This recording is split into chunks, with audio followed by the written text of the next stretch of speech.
नमस्कार।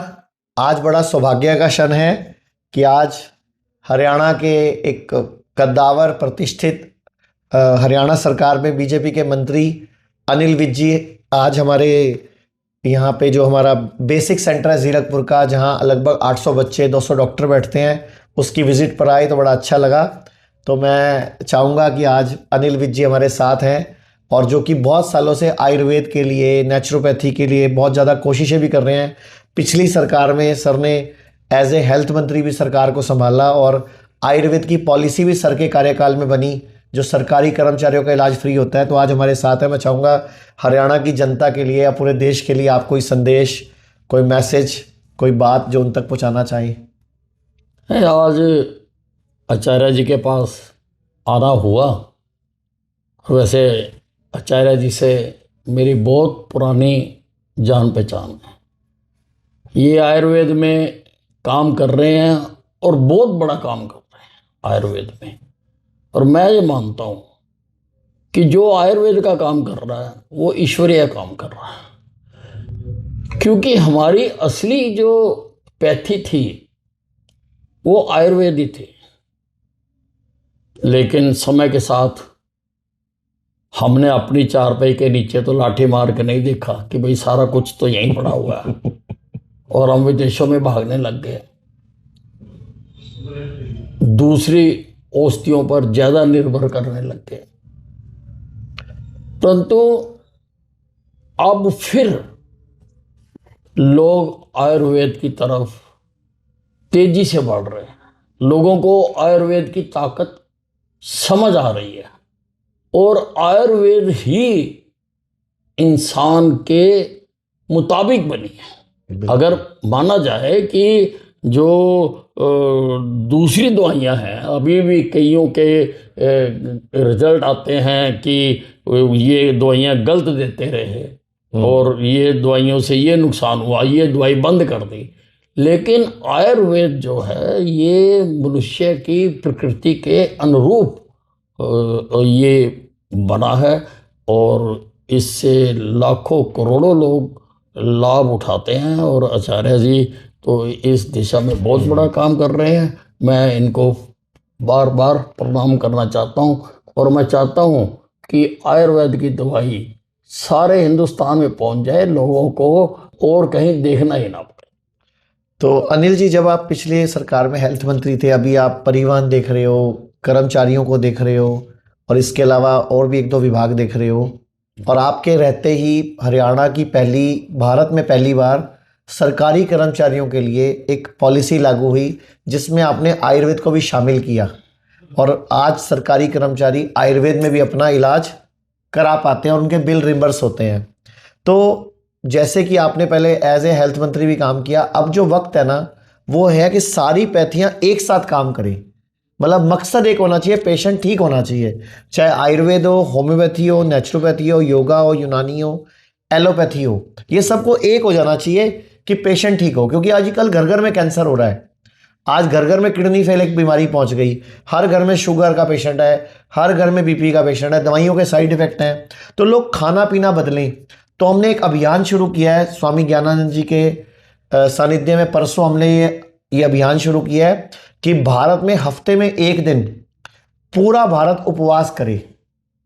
तो 1000 लोगों के बीच में हमने ये हाथ उठवाए, ज्ञानानंद जी महाराज बैठे थे कि कौन से दिन उपवास होना चाहिए। तो ज़्यादातर लोगों ने बोला मंगलवार फाइनल कर दो।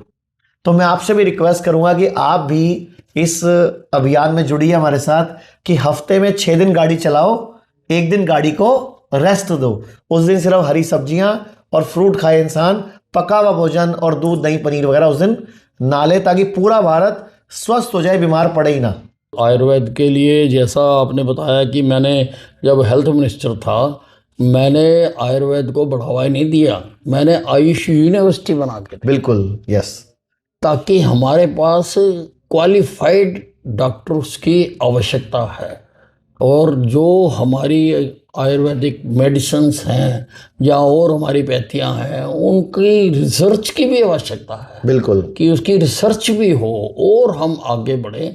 तो वो भी मैंने किया था और और योगा के लिए भी मैंने जो है एक बोर्ड बना के दिया Yes. योगा का, वो योगा भी चल रहा है। तो आपने मोरनी के जंगलों में भी जड़ी बूटियां उगवाई, हाँ नहीं, वाह, आंवले के बिल्कुल, पेड़ लगवाए। वो हमारा एक बहुत बड़ा वो था। हम चाहते थे कि हर्बल फॉरेस्ट बन जाए, हाँ। लेकिन किन्हीं कारणों से वो नहीं पूरा हो सका। वहाँ पर वाटिका जरूर बनी है, लेकिन मैं तो चाहता था कि जितने मोरनी के पहाड़ हैं वो सारे के सारे जो हैं वो मेडिसिनल दवाइयों से भर जाए, ताकि पूरी दुनिया रिसर्च भी हो जाए और दुनिया सारे संसार से लोग वहाँ पे रिसर्च करने आए। बहुत बड़ा वो सोच है मेरा ये। सोच तो मेरी ये थी, लेकिन हर सोच पूरी नहीं होती है, कोशिश करते रहना चाहिए। चलो, अभी भी और कोशिश मैं आप कर ही रहे हो। करते रहता हूँ। तो आप पूरे देश से एक अपील तो मेरे कहने पे कर सकते हो कि सूरज डूबने तक खाना खा लिया करो और हफ्ते में एक दिन उपवास कर लिया करो। आप लोगों के लिए कर दो।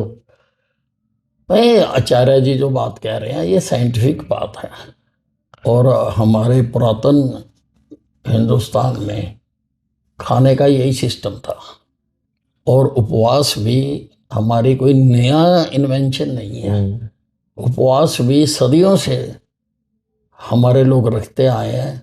वो जो हमारे आचार्य थे, जो उस वक्त ऋषि थे, वो उन्होंने इसके तत्व को पहचाना था।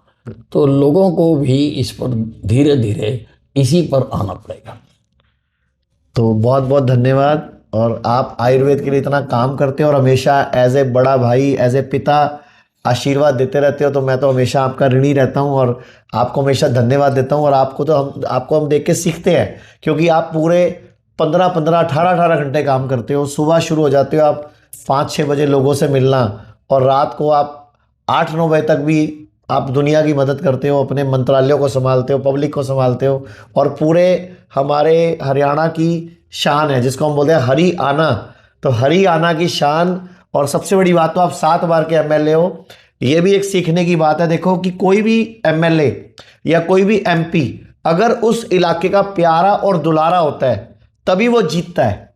और आप इतने साल से लगातार जीत रहे हो, तो ये आपको प्यार अंबाला की जनता करती है, इसीलिए ही आप हर बार जीतते हो। और हरियाणा में आपका एक ये तो मुख्य स्थान है। लोगों का प्यार ही है, नहीं तो अन्यथा बाकी जिन चीज़ों से लोग आजकल राजनीति करते हैं वो मेरे पास कोई नहीं है।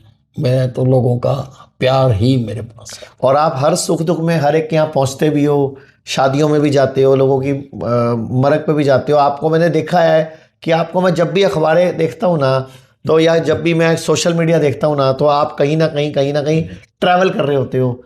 तो आपकी भी हिम्मत है सर, आपकी। और मैं तो आज रिक्वेस्ट किया अनिल जी को कि जो हमारा आयुर्वेद में पंचकर्मा सेंटर है, वैसे तो आप मंत्री रहे हो तो आपने घर में, आपके पास तो पूरा डिपार्टमेंट ही रहा है, लेकिन मैंने फिर भी रिक्वेस्ट किया है कि हमारे हिम्स में जीना सिको हॉस्पिटल में आके आप हर 6 महीने बाद 7 दिन तो कम से कम हमें सेवा का मौका दो, कि हम आपका पंचकर्म करा के आपको भी आयुर्वेद की शक्ति दिखाएं। वैसे तो आपको मालूम है सब कुछ, लेकिन फिर भी मैं चाहता हूँ कि आप टाइम निकाला करें। मैं जरूर आऊँगा। ये ठीक है, ये धन्यवाद जी। पंचकर्मा में।